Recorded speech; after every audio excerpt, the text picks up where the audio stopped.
Welcome to crown academy.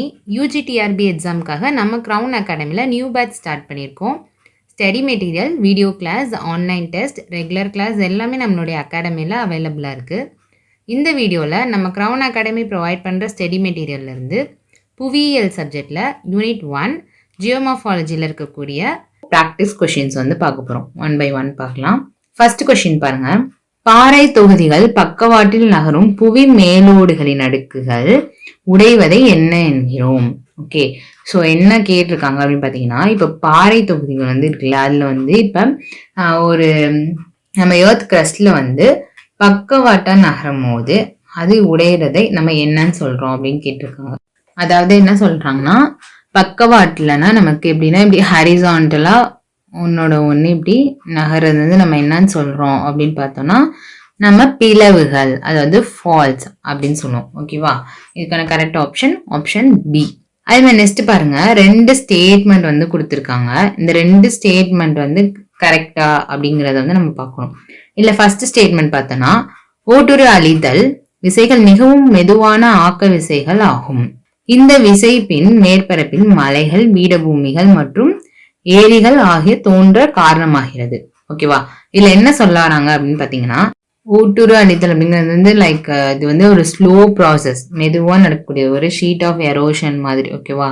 So இது இந்த மேற்பரப்பு மலைகள், பீடபூமி, ஏரிகள் ஆகியன தோன்ற காரணமாகிறது அப்படின்னு கேட்டிருக்காங்க. ஆமா, இது ஸ்டேட்மெண்ட் 1 கரெக்ட் தான், ஸ்டேட்மெண்ட் 2 கரெக்ட் தான்.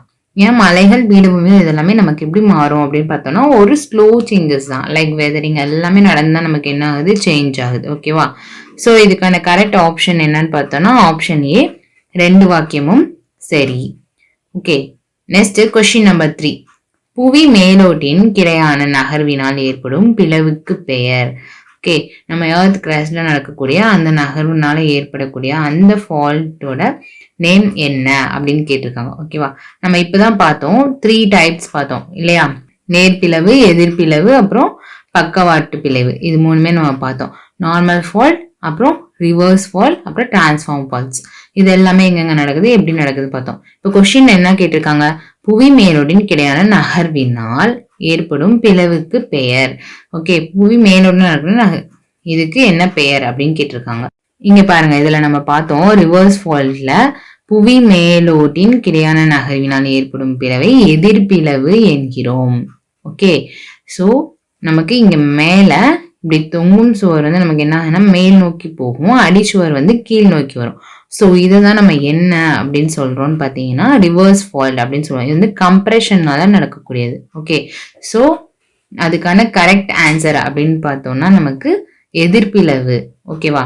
ஸோ இது அந்த கம்ப்ரெஷன் இழுவிசை ஆக்ஷன் அங்க நடக்கும். ஓகே, ஸோ இதுக்கான கரெக்ட் ஆப்ஷன் என்ன அப்படின்னு பார்த்தோம்னா எதிர்பிளவு, option A. Next 4th question பாருங்க.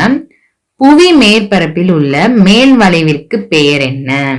இது நம்ம கிளாஸ்ல நல்லா பார்த்துருக்கோம். மேல் வளைவிற்கு, ஓகேவா? மேல் வளைவு 2 தான், ஆன்டிக்ளைன், சிங்க்ளைன் 2 இருக்கு. இது நம்ம எப்படி பார்த்தோம், இப்போ இந்த ஃபோல்டு மவுண்டைன்ஸ் இருக்குன்னு வச்சுக்கிட்டீங்கன்னா இங்க மேல இருக்கிறது தான் நம்ம என்னன்னு சொன்னோம், ஆன்டிக்ளைன். இங்க கீழே இருக்கக்கூடிய இந்த பள்ளத்தை என்னன்னு சொல்லுவோம், சிங்க்ளைன். இதுவே கொஞ்சம் பெருசா இருந்துச்சுன்னா இது என்னன்னு சொல்லுவோம், ஆன்டிக்ளினோரியம். அதே மாதிரி சிங்க்ளைன் பெருசா இருந்தா நம்ம என்னன்னு சொல்லுவோம், சிங்க்ளினோரியம். இப்போ நம்ம கொஸ்டின் என்ன கேட்டிருக்காங்க, மேல் வளைவிற்கு பெயர் என்னன்னு கேட்டிருக்காங்க. ஸோ இங்க மேல் வளைவிற்கு என்ன பெயர், ஆன்டிக்ளைன். ஸோ இதை ஈஸியா நம்ம எப்படி ஞாபகம் வச்சுக்கலாம்னு சொன்னோம், ஏ. ஓகே, ஏ எப்படி இருக்கு, இப்படி மேலே இப்படி தானே போறோம். ஸோ இந்த மேல இருக்கிறதுக்கான பேரு ஆன்டிக்ளைன். ஸோ இதுக்கான கரெக்ட் ஆப்ஷன் என்னன்னு பார்த்துக்கிட்டோம்னா option A, anticline. Next question number 5 போலாம். இருவேறு திசைகளில் இருந்து பாறைகள் பக்கவாட்டு அழுத்தத்திற்கு உட்படும் போது ஏற்படும் நிலத்தோற்றம், லேண்ட் ஃபார்ம் பத்தி கேட்டிருக்காங்க. அதாவது 2 டைரக்ஷன்ல இருக்கக்கூடிய அந்த ராக்ஸ் ஒரு பக்கவாட்டு அழுத்தத்திற்குனா ஒரு ஹரிசாண்டல் ப்ரெஷர்ல அது போகும்போது அந்த இடத்துல என்ன மாதிரியான லேண்ட் ஃபார்ம் ஃபார்ம் ஆகுது அப்படின்னு கேட்குறாங்க. ஓகேவா? ஸோ அங்க என்ன நடக்கும் அப்படின்னு பார்த்துக்கிட்டோம்னா, இப்போ 2 இப்படி போகும்போது அந்த டென்ஷன் ஏற்பட்டு இங்க ஒரு ஃபார்மேஷன் நடக்கும், திரும்பவும் நமக்கு என்ன ஆகும், ஒரு ஃபார்மேஷன் நடக்கும் இல்லையா? ஸோ இந்த மாதிரியான ஒரு ஃபார்ம் தான் நடக்கும். இதுக்கு பேர் நம்ம என்னன்னு சொல்லுவோம் அப்படின்னு பார்த்தீங்கன்னா மடிப்பு. ஓகேவா? லைக் ஒரு ஃபோல்டிங்கா நமக்கு நடக்கக்கூடியது. ஓகே. ஸோ பிளவுகள்னா நமக்கு தெரியும். ரெண்டும் இங்க ஒரு இடையில கேப் வரும். ஓகேவா? ஸோ இந்த இடம் நடக்கக்கூடிய அந்த லேண்ட் ஃபார்ம். கீழ் வளைவுனா நமக்கு தெரியும். இப்படி கீழே இருக்கக்கூடிய இந்த வளைவு பகுதியை வந்து நம்ம கீழ் வளைவுன்னு சொல்லுவோம். மேல் வளைவுங்கிறது இங்க மேல இருக்கக்கூடிய. ஸோ மேல் வளைவும் நடக்காது, கீழ் வளைவும் நடக்காது. அந்த இடத்துல நமக்கு என்ன நடக்கும் அப்படின்னு பார்த்தோம்னா பக்கவாட்ட நகரும் போது மடிப்பு வந்து நடக்கும். ஓகே. ஸோ இதுக்கான கரெக்ட் ஆப்ஷன் வந்து option D. Okay. So next 6th question. அடுத்த விசை இரு பக்கங்களிலும் சமமாக இருக்கும்போது ஏற்படும் மடிப்பு என்ன? ஓகேவா? ரெண்டு பக்கமும் ஈக்குவலா இருக்கும் போது நம்ம மடிப்புலயே வந்து நம்ம டைப்ஸ் பார்த்தோம். சிமெட்ரிக்கல் இல்லையா? சோ ரெண்டு பக்கமும் ஈக்குவல்னு சொல்லிட்டாங்க. அவங்களே சொல்லிட்டாங்க சமமாக இருக்கும் பொழுது அப்படின்னு. அப்ப சமமாக்குறது என்னன்னு சொல்லுவோம்? சமச்சீர் மடிப்பு அப்படின்னு சொல்லுவோம். அதாவது ஆப்ஷன் ஏ. இதுதான் வந்து ரைட் ஆன்சர். ஸோ இந்த கொஸ்டின் வந்து நம்ம பார்த்தோன்னே வந்து ஈஸியா நம்மளால அண்டர்ஸ்டாண்ட் பண்ண முடியும். ஏன்னா சமமா நம்ம ஆல்ரெடி இது வந்து நமக்கு தெரிஞ்சிருந்துச்சுன்னா ஈஸியா நமக்கு இந்த கொஸ்டின் படிச்சோடனே ஆன்சர் வந்து தெரிஞ்சிடும். ஓகேவா? ஸோ சமச்சீர் மடிப்பு, சமச்சீர தலைகீழ் மடிப்பு, படிந்த மடிப்பு இது எதுவுமே வந்து நமக்கு வராது. ஓகேவா? So next question number 7. இரண்டு இணையான நேர்பிளவுகளுக்கு இடையில் அமைந்துள்ள ஒரு குறுகலான நிலப்பகுதி கீழ் நோக்கி நகரும் போது ஏற்படும் பள்ளத்தாக்கு எது? ஓகேவா? ஸோ இதுவும் நமக்கு என்னது ஃபால்ல வந்து டைப்ஸ் தான். ஓகேவா? ஸோ அந்த டைப்ஸ்ல வரக்கூடிய ஒரு லேண்ட்ஃபார்ம். ஓகே. ஸோ ரெண்டு இணையான நேர்பிளவுனா என்ன? நார்மல் ஃபால் இல்லையா? நார்மல் ஃபால் நடக்கும்போது நமக்கு என்ன ஆகும்? அந்த இடத்துல டென்ஷன் வந்து கிரியேட் ஆகும். இது ரிவர்ஸ் ஃபால்ல என்ன ஆகும்? அந்த இடத்துல கம்ப்ரெஷன் வந்து கிரியேட் ஆகும். ஓகே. ஸோ இதுல வந்து ரொம்ப கிளியரா இருக்கணும். நேர்பிளவுல வந்து நமக்கு டென்ஷன் நடக்கும். இதுல ரிவர்ஸ் ஃபால்ட்ல வந்து நமக்கு என்ன நடக்கும் பார்த்தீங்கன்னா கம்ப்ரெஷன் நடக்கும், இழுவிசை நடக்கும். ஓகே. ஸோ இது மூலமா நமக்கு என்ன நடக்குது அப்படின்னு பார்த்தோம்னா பிண்டமலை. ஸோ பிண்டமலை வந்து எப்போ நடக்கும் அப்படின்னு பார்த்துக்கிட்டோம்னா நமக்கு பிண்டமலை கிராபன்னா வந்து நமக்கு இந்த ஃபோர்ஸஸ் வந்து இப்படி நமக்கு டென்ஷன் கம்ப்ரெஷன் வந்து ஃபார்ம் ஆகும்போது நமக்கு நடக்கக்கூடியது. ஓகேவா? இழுவிசையில இது எதிர்ப்பிளவு வராது, இதுவும் ரிவர்ஸ் ஃபால். ஸோ இதுவும் வராது. அதுக்கடுத்து பார்த்தோம்னா பக்கவாட்டு நகர்வுங்கிறது நமக்கு என்னதுன்னு பார்த்தோம்னா டிரான்ஸ்ஃபார்ம் ஃபால்ஸ். ஓகேவா? ஸோ இது டிரான்ஸ்ஃபார்ம் ஃபால்ஸ். ஸோ இது வந்து நமக்கு நடக்காது. ஸோ இதுக்கான கரெக்ட் ஆப்ஷன் என்ன அப்படின்னு பார்த்தோம்னா சி. ஓகே. பிளவு பள்ளத்தாக்கு. அண்ட் தென் 8th கொஸ்டின் போலாம். கிராபன் என்ற ஜெர்மனி சொல்லின் பொருள் என்ன? கிராபன்னா என்ன அப்படின்னு கேட்டிருக்காங்க. ஓகேவா? ஸோ இது நம்ம நோட்ஸ்லேயே பார்த்தோம். இங்க நம்ம பார்த்துருக்கோம் பாருங்க. இது ஆல்ரெடி நம்ம என்ன சொல்லுவோம்? இம்பார்ட்டன்ட் அப்படின்னு சொல்லியிருக்கோம். பிளவு பள்ளத்தாக்கு ரிஃப்ட் வேலியை நம்ம என்னன்னு சொல்லுவோம்? இல்லைன்னா பிளவிடை பள்ளத்தாக்கு அப்படின்னு சொல்லுவோம். இதுதான் நம்ம கிராபன் அப்படிங்கிறது வந்து இதுக்கான மீனிங். ஓகே.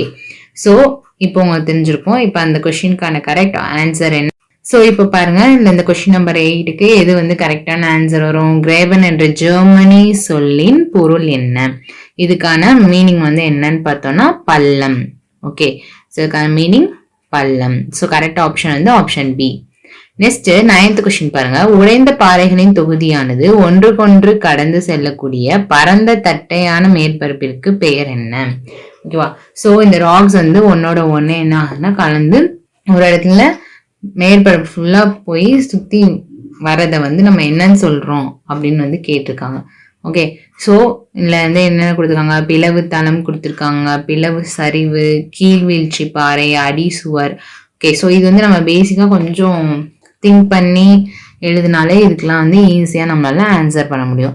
அது வந்து என்ன கேட்டிருக்காங்க? உடைந்த பாறைகள் தொகுதியானது அப்படின்னா குட்டி குட்டி குட்டி குட்டி குட்டி ராக்ஸ் வந்து நமக்கு என்ன ஆகுதுன்னா ஒன்னோட ஒன்று கலந்து ஒரு இடத்துல வந்து தட்டையான மேற்பரப்பு அப்படின்னு அவங்களே கொடுத்துட்டாங்க. தட்டையான மேற்பரப்புனா நமக்கு எப்படி இருக்கும்? ஒரு தளம், ஒரு சம தளமா இருக்கக்கூடியதான் நம்ம என்ன சொல்லுவோம்? தட்டையா இருக்கு அப்படின்னு சொல்லுவோம். ஸோ அதுல மேல இங்க இருக்கக்கூடிய அந்த ராக்ஸ் வந்து நம்ம என்னன்னு சொல்றோம் அப்படின்னு கேட்டிருக்காங்க. ஓகேவா? ஸோ இதுக்கான கரெக்ட் ஆப்ஷன் என்னன்னு பார்த்தோன்னா தளம் இல்லையா? பிளவு தளம். ஸோ இதுதான் correct option option A. Okay. இதான் நம்மளோட இப்போ லாஸ்ட் கொஸ்டின் நம்பர் 10 பாருங்க.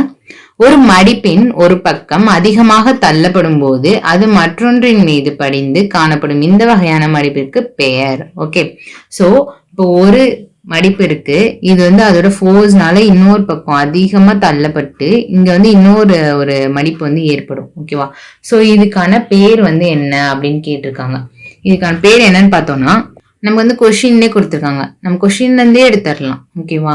ஸோ இப்போ பாருங்களேன், ஒரு மடிப்பின் ஒரு பக்கம் அதிகமாக தள்ளப்படும் போது, அதாவது ஒரு மடிப்பிற்கு இன்னொரு மடிப்பு மேல என்ன ஆகுதுன்னா ஒன்னுக்கு மேல ஒண்ணு என்ன ஆகுது, படிஞ்சுட்டே போகுது. ஸோ இப்படி போறத நம்ம என்னன்னு சொல்லுவோம், படிந்துக்கிட்டே போகுதுன்னு சொல்லியாச்சு. ஓகேவா? ஸோ இதுக்கான கரெக்ட் ஆப்ஷன் என்னவா இருக்கும் அப்படின்னு பார்த்தீங்கன்னா, தலைகீழா இல்ல படிந்த மடிப்பா இல்ல சமச்சீர் மடிப்பா சமசாய்வு மடிப்பா, இந்த இடத்துல வந்து நமக்கு கண்டிப்பா கன்ஃபியூஷன் வரும். சாய்வு மடிப்பா இல்ல படிந்த மடிப்பா அப்படின்னு வந்து கண்டிப்பா டவுட். ஏன்னா சமச்சீர் மடிப்பு வந்து கண்டிப்பா இருக்காது. ஏன்னா ரெண்டு சைடு நமக்கு எப்படி இருக்கணும், ஈக்குவலா இருக்கும் போது தான் இந்த இடத்துல நமக்கு என்ன ஆகும்னா சமச்சீர் மடிப்பு வந்து இருக்கும். ஸோ இது வந்து கிடையாது. அதே மாதிரி தலைகீழ் மடிப்பான்னு கேட்டா இதுவும் கண்டிப்பா கிடையாது. இது ரெண்டுல இது வரும் சம சாய்வு மடிப்பு. ஸோ ஒண்ணுமே சாய்ஞ்ச மடிக்குதா? ஸோ நோ, இதுவும் வந்து நமக்கு வராது. இதுக்கான கரெக்ட் ஆப்ஷன் வந்து என்னவா இருக்கும்னு பாத்தீங்கன்னா பி, படிந்த மடிப்பு. ஓகேவா? இதை நம்ம நோட்ஸ்ல பார்க்கலாம். இது ஆல்ரெடி நம்ம பார்த்ததுதான். இருங்க. ஸோ இந்த இமேஜ்ல பாத்தீங்கன்னா தெரியும், இது வந்து சமச்சீர் மடிப்பு இல்லையா? ஸோ இது எப்படி நம்ம பார்க்கலாம் அப்படின்னு பாத்தீங்கன்னா ரெண்டு பக்கமும் ஈக்குவலா டிவைட் ஆகும். ஓகே, ஸோ நம்ம இப்படி டிவைட் பண்ணோம்னா இந்த ரெண்டு பொசிஷன் எப்படி இருக்கும், ஈக்குவலா இருக்கும். இதுதான் நம்ம ஒத்த மடிப்பு இல்லைன்னா சமச்சீர் மடிப்பு அப்படின்னு சொல்லுவோம். சமச்சீரற்ற மடிப்பு அப்படின்னா இது வந்து எந்த ஒரு ஈக்குவல் ரேஷியோல இருக்காது. அது வந்து ஒரு மாதிரி கண்டினியூஸா இருக்கக்கூடியது.